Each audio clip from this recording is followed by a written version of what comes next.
Hey guys, Rhett here, down here in Birmingham with one of the top coaching program clients, Akhil. Akhil, thanks for joining us today. So guys, we're down here in Birmingham and we are looking at a portfolio sale of Section 8 cash flowing properties that Akhil's looking at. He actually already has them under contract. It is 4 properties, 1 duplex, 3 single family homes. Cash flow somewhere around $3,000 a month, and purchase price on it is what, about $260,000? Yeah, for all of them. So today we got down here early, just went to all the properties, and very interesting because this is the first time Akhil has ever really seen a slumlord property, right? And I would say the owner of all these properties is a complete slumlord. What were some of the things that you saw today, Akhil? It was rough out there. Lots of bad roofs with lots of water leaking into the houses, and that was kind of all over the house. The walls were a mess, and then there's decks or little patios that they had just super not sturdy. It was a total mess. We're going in there. There's writing all over the walls. There's the bathrooms are atrocious. A lot of rehab is gonna have to go into it. But yeah, it was a mess. But it was a good opportunity to learn and see what comes with this business. So it's my first time actually going through multiple properties down here. It's been awesome. Right, and cockroaches in plain view, bathrooms like you said, plumbing that hasn't been touched in years, homes that haven't been seen in years, and the gentleman who I don't know if I can call him that, but the guy who owns these houses, he hasn't been here in years, and he said that. And of course we're going through these homes and we're being respectful, but at the end of the day, it's not right. And you wouldn't want to put your family in any of those houses. You see the situation that these people are living in, and you can't help but feel for them. These are human beings at the end of the day, and they're human beings that can't afford to live in other stuff. So they go to a landlord that accepts their voucher, and then they get stuck with a unit like this. That's just, it's deplorable.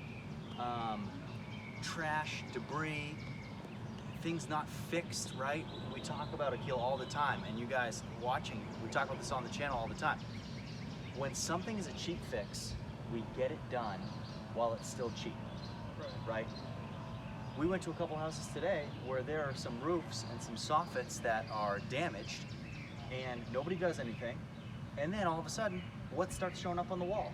Yeah, it's just soaked and mold, all that. It's right. So instead of spending a couple $100s in replacing soffits, now we have a rotted out wall. Now we have mold issues. Now we got to repaint. Now we got to redo this. We got to redo that. We got to put a new roof on anyway. We got to redo soffits. So one thing just leads to the next, to the next, to the next. Now we took a lot of notes. We spoke to a lot of tenants. Now what we need to do, Akhil, is we need to discuss, okay, where are we at on the purchase prices? Because what are some of the purchase prices on these? 50, 60, we got an 80 in there. So yeah, 50, 60, a couple of them, and then another couple, one at 80 and then another at and then 45. This one's at 45 or 46? Right, okay. Right. So we're all into it for about $250,000, and I mean, we're looking at a lot of rehab. Right. We're looking at a lot of rehab. So what we have to do now is we got to sit down, we got to go over our notes, we got to discuss rehab, we got to talk about purchase price, and we got to go back to the seller and say, hey, this isn't going to work for us at this price. We need to change it. We need to get it to X. Right now it's Y. We need to get it down to X. Akhil, just based on what you've seen, if the purchase price is $250,000, what would you be comfortable buying this portfolio for?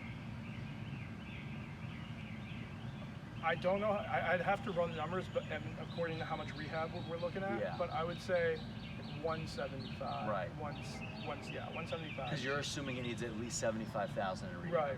Exactly. Right. And guys, I wanted so badly to bring you in there, but we have to respect the tenants also. We can't be going in there filming all their things. There's children in the homes. There's spouses in the homes. It's just not right. So we went in there without the camera.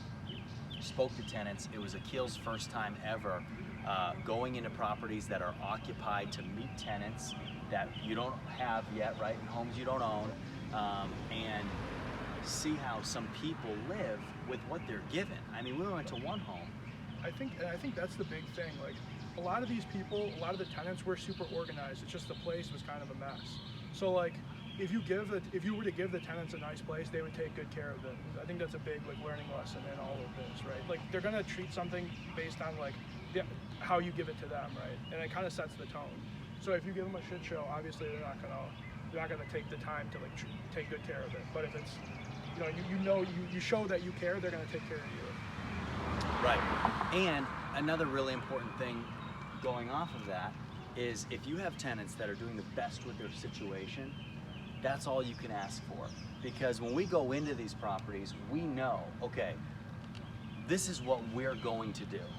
We know that we're gonna come in here, we're gonna put new flooring in, we're gonna do new appliances, we're gonna do new walls, new sheetrock. We're gonna fix this. We're gonna put new doors in, we're gonna put closet doors in, we're gonna fix out your toilet that's been in there for 25 years and is disgusting and falling through the floor, right? I mean, how many times we see that today? So we're gonna go in there, we're gonna change that stuff. And now we know that if you're doing well with the crap that you're given, you're gonna respect the things that we put in there. Right. So I think some really good lessons out of today.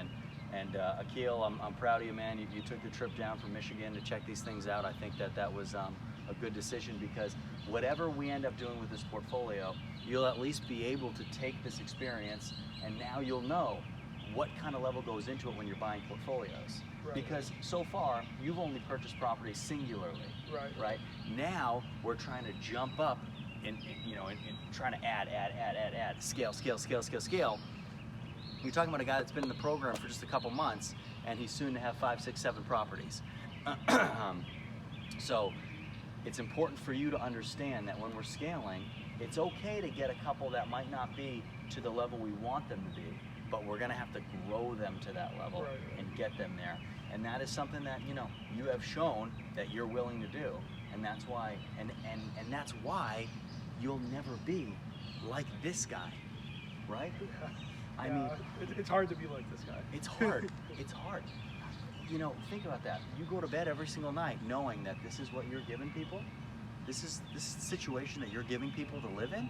It's disgusting. And I'm glad that you saw that. I wish everybody investing in Section 8 could see this, because it's important for you as an investor to understand what we are not going to do, how we're not going to act. It's not all about the money, it's about human beings, treating people respectfully and doing people right. And I think you learned that today for sure. Of course. I appreciate everything. So Akhil, thanks for coming, brother. Yeah, of course. Okay, we'll see you soon. See you, Nick.